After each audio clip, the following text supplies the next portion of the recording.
So that's an interesting one for an interview. What are some of the key reasons, the most common reasons for a team to fail its commitment? So we'll talk about the sprint goal as a commitment, this commitment in a sprint. What are some of the common reasons? Well, actually the most common is actually they don't have one. You can't fail it because you don't have one, but that team needs something to aim for. And we have this conversation in the CSM and actually the ACSM and CSP, so the more advanced courses. Does a team need a sprint goal? Does it need to commit to something? Does it need a sprint goal? Maybe not. I'll be honest. Maybe it is just a random selection of work that has to be done. Okay? Such is life. Let's deal with the realities rather than the theory. Sometimes it's just a bunch of stuff. There's no cohesive reason to get it all done other than we are paid to get stuff done. Those teams struggle. It's just a fact of life that it's going to happen. They struggle because they don't have that commitment, that cohesive thing. They may be good, they could be better with it. So for me, the number one reason people struggle is actually because they don't have it. They don't have a combined sense of purpose. And when I'm talking to people in those classes, you have to acknowledge it. It's going to happen. Okay, that's the state of play of where you are. It's not where we want to be, but it is where we are. We may as well deal with reality. What's the most important thing to be done this sprint? Could that be your commitment? As a team, we commit to get that item or those 3 items done. All the other stuff we want to get done as well, but we're going to treat it like filler. Those 3 become critical. Everything else, if actually you couldn't pick and choose, look outside of the product. What do you as a team want to be? What could you commit to? We commit to getting what we said done. Bit iffy, but maybe it's what you need. At least focus on the outcome if you look at that. What are you trying to achieve with those items? Commit to that. We want to achieve this change in our product. We want to sweep up all the leavings from the last few sprints and really round out this product. That could be a good enough goal. But let's assume you do have a goal, you do have that sprint goal, that commitment to play around with. What else gets in the way? Very often, I'm going to be looking at sprint planning. Okay. Teams that are new when they come into sprint planning will fall into one of 2 camps, in my experience. The first camp are those who get in and get out as quick as possible. And the second are those who stay around and they try and stay around and outstay their welcome. The first camp, they get in, they find out what the work is.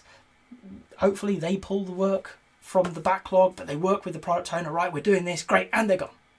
There's no discussion about how they're going to deliver it. There's no actual planning going along beyond deciding stuff that's likely already understood. That leads to, more often than not, them tripping up in the sprint, them misunderstanding things, them uncovering questions that actually a little bit of diligence, a little bit of patience would have uncovered as part of planning. They realise they can't solve things. They realise, and I will hold my hand up as the developer that has been there, that the service that's absolutely there, there's no way it couldn't be, isn't there. But they never checked, because of course it would be. It's not. Well, that causes a problem. That causes a knock-on problems because things that could have been known weren't known because they rushed. And that causes knock-on events. Maybe those items get done, but other items don't. Maybe those items don't get done because you find fundamental misunderstandings or missing pieces. Okay? And you have to go back to your product owner, tail between your legs, and say, we didn't do a great job. So that's the first camp. They get in, they get out as quickly as possible. The ones that overstay their welcome, that second camp, are very often, they're doing planning, so they've decided what the work is. They come in and they intend to work out how to solve everything, but they've not yet learned how to plan with a reasonable pace, or what they need to and don't need to plan compared to what they have to do in the sprint. So a month-long sprint has an 8-hour planning time box, huge amount of time. 2-week sprint, you're looking at around 4 hours, is very often the case.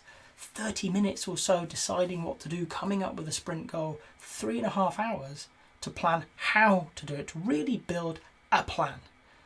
Can be a lot of time if you're experienced, can be nowhere near enough time if you're not, because you're going to go into things in quite a lot of detail. You're learning how to work in this very compressed setting, and you run out of time.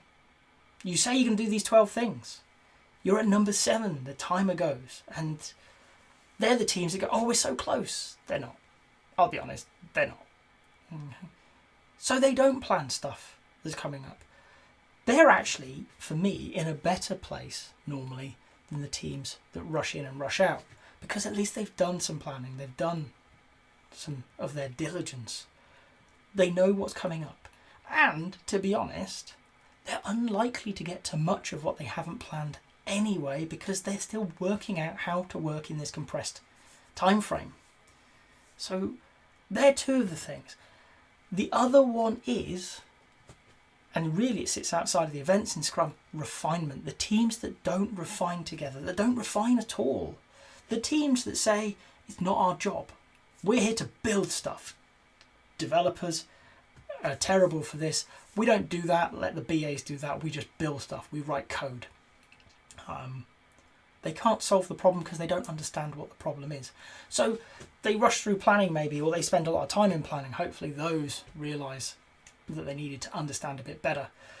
But the people who don't do refinement well are the ones who in planning, questions suddenly pop up. There's misunderstandings. There's developers quite often arguing about what is meant by a particular thing. This is all stuff that could have been done and discussed and discovered in refinement before the pressure of a time box came onto them. And for me, that is very often where if they're struggling to hit their commitment, if they're struggling to hit their sprint goal, that is the first place I'm truly gonna look. What does your refinement look like? How do you do it? Do you do it at all? Let's be honest. And work with them to say, it is your job. You have to understand the problem. You have to collectively have a good enough idea about what this problem is so that when you go into planning, you've asked good questions and got answers back, or at least you have confidence you're going to get answers to those key questions before the end of the sprint. So for me, they really, where I start looking, there are many things about team dynamics and things that we can dive into, but we're not going to do that right now. Early days, when a team is struggling to hit its commitment, its sprint goal, I'm going to be looking at planning and refinement, product backlog refinement. How are they going about them? Are they doing them? Are they doing them well? Are they giving them enough time? And if not, why not? How do we help them improve the state of play? And once we've got that working, we can check what everything else looks like. If you've got to this point in the video, I hope you've enjoyed it. If so, a like would be appreciated. If you want to hear more from me, more answers to questions that maybe you've got in the Agile world, please subscribe to the channel. And if you've got a question that you really want answered, drop it in the comments. I promise we'll get around to it. Thank you.